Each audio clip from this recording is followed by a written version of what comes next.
Good morning, fellow hunters. This is Rob from American Rifle Magazine. I just wanted to show you a new product that we have. It's a 10 round short action Model 783. It will hold 10 rounds. What we basically did is utilize the top metal magazine that we make here in our factory, injected molded a larger bottom. We had to modify the front latch, obviously modify and get a bigger spring, stronger spring, and it holds 10 rounds of either 243 Win, 308, or 6.5 Creedmoor. And as you can see, we recommend, here's my Model 783.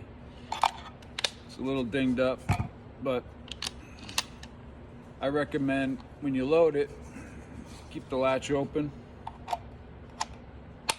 Pops right in. And there you go.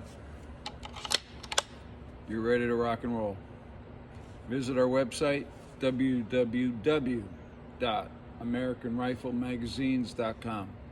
Thank you, and if you have any questions, shoot us an email. Bye-bye.